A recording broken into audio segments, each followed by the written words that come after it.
भारत में छात्र आंदोलन केवल कॉलेज परिसरों तक सीमित नहीं रहे हैं, बल्कि कई बार उन्होंने देश की शिक्षा व्यवस्था और सरकार की नीतियों को भी चुनौती दी है। कई ऐसे मौके आए जब छात्रों और शिक्षकों के विरोध ने शिक्षा मंत्रालय को अपने फैसलों पर दोबारा विचार करने के लिए मजबूर किया। हालांकि इन आंदोलनों के बावजूद अधिकांश शिक्षा मंत्रियों ने इस्तीफा नहीं दिया, लेकिन इन घटनाओं का देश की शिक्षा नीति पर गहरा असर पड़ा। आइए जानते हैं ऐसे 3 बड़े छात्र आंदोलनों के बारे में। सबसे पहले बात करते हैं रोहित वेमुला आंदोलन की। 7/2015 में हैदराबाद केंद्रीय विश्वविद्यालय के पीएचडी शोधार्थी रोहित वेमुला और उनके साथियों पर अनुशासनात्मक कार्रवाई की गई। इसके बाद उन्हें हॉस्टल और कई अन्य सुविधाओं से वंचित कर दिया गया। 17 जनवरी 2016 को रोहित वेमुला ने आत्महत्या कर ली। इस घटना ने पूरे देश को झकझोर दिया। देश भर के विश्वविद्यालयों में छात्रों ने प्रदर्शन किए और संस्थानों में जातिगत भेदभाव के खिलाफ आवाज उठाई। उस समय मानव संसाधन विकास मंत्री स्मृति ईरानी के इस्तीफे की मांग भी हुई, लेकिन उन्होंने इस्तीफा नहीं दिया। हालांकि बाद में हुए कैबिनेट फेरबदल में उन्हें दूसरे मंत्रालय की जिम्मेदारी दे दी गई।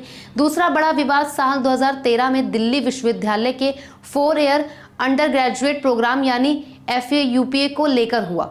इस योजना का उद्देश्य 3 साल की डिग्री को 4 साल का बनाना था, जिसमें छात्रों को अतिरिक्त विषय और नए विकल्प दिए जाने थे। लेकिन बड़ी संख्या में शिक्षक और छात्र इस फैसले के खिलाफ उतर आए। उनका कहना था कि यह बदलाव बिना पर्याप्त चर्चा के लागू किया गया है और इससे छात्रों पर अतिरिक्त बोझ पड़ेगा। सरकार बदलने के बाद यूनिवर्सिटी ग्रांट्स कमीशन यानी UGC ने इस योजना को वापस लेने का निर्देश दिया।